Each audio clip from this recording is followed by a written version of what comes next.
বিসমিল্লাহির রহমানির রহিম। হে সমস্ত জগতবাসী, আজ আমি শামীম আলী চিশতি আপনাদের সামনে যে আলোচনাটি নিয়ে হাজির হলাম, সেই আলোচনাটি অবশ্যই মনোযোগের সাথে শুনবেন। আজকের আলোচনা এটি যে এই পৃথিবীতে যত নবী এসেছিল, যত পয়গাম্বর এসেছিল, যারা কালেমার দাওয়াত দিয়েছিল, এই কালিমার যে দাওয়াত দিয়েছে, এই কালিমার কথা একদল বলতেছে কালেমা পাঠ করতে হবে, কেউ বলতেছে কালিমা পড়তে হবে, কেউ বলতেছে কালিমাকে বুঝতে হবে। আর আমি শামীম আলী চিশতি আপনাদের কাছে বলবো যে কালেমা পাঠ করব না, কালেমা আমরা পড়ব না। কালিমা কি করব? কালিমাকে আমরা নয়নে দেখব, দুই নয়নে দেখব। দুই নয়নে দেখব কোথায়? কাগজে, কায়দায়, কোরআনে? না, আমরা এই কালিমাকে দেখব আমাদের দেহ কোরআনের মধ্যে।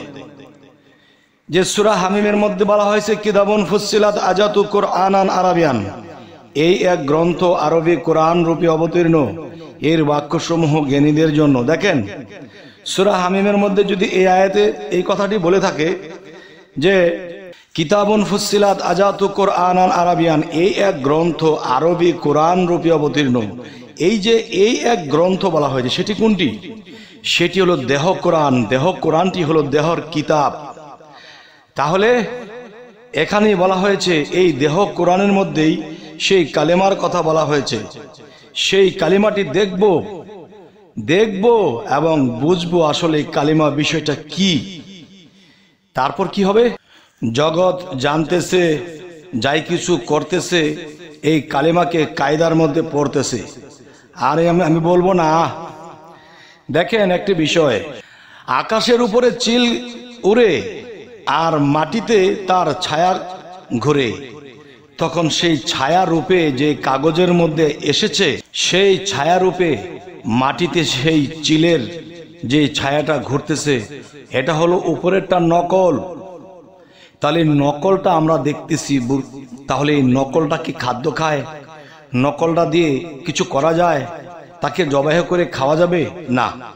তবে আকাশে যেটা উড়ে আর নিচে যেটা ঘুরে, এই নিচে যেটা ঘুরতেছে সেটাই হলো কায়দা কোরআন, আর যেটা উপরে উড়ে সেটাই হলো দেহ কোরআন। আর সেই তার ভিতরে যে আত্মারূপে যে রয়েছে সেটাই হলো আসল। তাহলে কালেমার তিনটা ভাগে, কালেমার তিনটা ভাগে, কায়দাতে, দেহতে, আত্মাতে, তিনটা জায়গায় কালেমা রয়েছে। তবে হে সমস্ত জগতবাসী, যেই কালেমার কথা আমি বলছি আপনাদেরকে, সেই কালেমা আপনার মধ্যে অপবিত্র অবস্থায় পড়ে আছে, নোংরা করে রেখেছি আমরা না জানার কারণে, না চেনার কারণে। একটা কোরআন শরীফের মধ্যে যদি কালেমা লেখা থাকে, তাহলে সেই কোরআন শরীফটাকে আমরা সুন্দর করে মুছে গেলাপ লাগিয়ে রেখে দিয়েছি, সম্মান করেছি, কিন্তু আপনার মধ্যে যে ফিটিং করা আছে সেটা আপনি দেখলেন না, বুঝলেন না, যার ফলে মানা হলো না। তখন কি হলো? তখন আমরা অবুঝ রয়ে গেলাম। তখন আমরা না বোঝার কারণে আল্লাহর পথে যেতটুকু আমরা অগ্রসর হতাম, যে জ্ঞানের শক্তি আমরা পেতাম, সেটা থেকে বঞ্চিত হয়ে গেলাম। তবে হে সমস্ত জগতবাসী, আল্লাহ জাত, মুহাম্মদ সাল্লাল্লাহু আলাইহি সাল্লাম তিনি সিফাত। তাহলে জাত আর সিফত মিশেই কিন্তু একাকার হয়ে আছে। তাহলে সে জাত সিফত থেকে আমরা আলাদা করে সিফতের কি রং স্রোত, কি কালার, তা দেখে নেব, এবং জাতের কি রং স্রোত, কি কালার, তাও দেখে নেব। তো আজকের মূলত যে বিষয়টি আলোচনা আপনাদের সাথে করছি সেটি হলো, দেখুন যে এই কালিমার এত মূল্য কেন। এই কালিমার জন্য হযরত মুহাম্মদ সাল্লাল্লাহু আলাইহি সাল্লাম দেখা গেছে দন্ত মোবারক শহীদ হলেন, যুদ্ধে গেলেন, ইসলামের জন্য যুদ্ধে গেলেন, এবং তিনি রক্তাক্ত হলেন এই কালেমার দাওয়াত দেওয়ার জন্য। তাহলে সেই কালেমার এত মূল্য কেন? এই কালেমাটি জাত না সিফত? যদি সিফত হয় কিভাবে, যদি জাত হয় কিভাবে? এবং সেই কালেমা আপনার মানব কোরআনের মধ্যে কোথায় ফিটিং করা আছে, যা আমরা দুই নয়নে দেখব এবং বুঝবো? সেটা শুধু পড়ার বিষয় নয়। আরো একটি কথা মানুষ বলে থাকে যে নামাজ পড়ো। আমি বলবো নাউজুবিল্লাহ, আস্তাগফিরুল্লাহ। যারা বলবে নামাজ পড়ো তারা ভুলের দেশে আছে। তাহলে সঠিক দেশ কোনটি?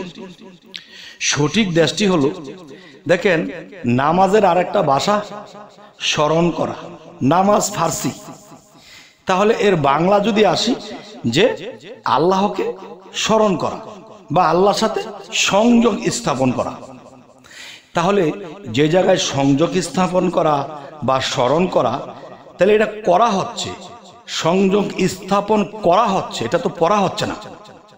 তাহলে বোঝা গেল কি, নামাজ পড়া বিষয় নয়, নামাজ করা মানে স্মরণ করা মানে সংযোগ স্থাপন করা, এটা কিন্তু পড়া নয়। তবে হে সমস্ত জগতবাসী, জানি না আপনাদেরকে আমি এই কথাটি বোঝাতে পারলাম কিনা। তবে এবার আসি, এই পৃথিবীতে থাকাকালীন, জীবিত থাকাকালীন যতদিন বাঁচবেন, এর মধ্যে চেষ্টা চালিয়ে যান আপনার মানব কোরআনের মধ্যে সেই কালেমাকে আপনি যেন নিজের নজরে দেখতে পারেন। একটি কথা আছে, আল্লাহর বাণী একটি অক্ষর যদি কেউ নিজের মধ্যে দেখার নসিব হয়, তার মানে নিজের দেহ কোরআনের মধ্যে দেখার নসিব হয়, তার জন্য দোজখ হারাম, এই কথা কোরআনে কয়। আর এই কথা যদি কোরআনে কয়, আল্লাহ কি কখনো মিথ্যা কয়? নয়, অবশ্যই নয়। তাহলে অবশ্যই অবশ্যই একজন কামিল মুর্শিদের কাছে যাইয়া আমাদের এই দেহ কোরআন থেকে সেই কালিমাকে বের করে আমরা দেখব, জানবো, বুঝবো, এরপরে আমরা পরপরে পারি দেব। যাই হোক, এই সমস্ত জগতবাসী, আমাদের এই আলোচনা যদি আপনাদের ভালো লাগে তো অবশ্যই আমাদের চ্যানেলটিকে সাবস্ক্রাইব করে নেবেন, পরবর্তীতে যেন ভালো আলোচনা এনে দিতে পারি। সকলে ভালো থাকবেন। আল্লাহ হাফেজ।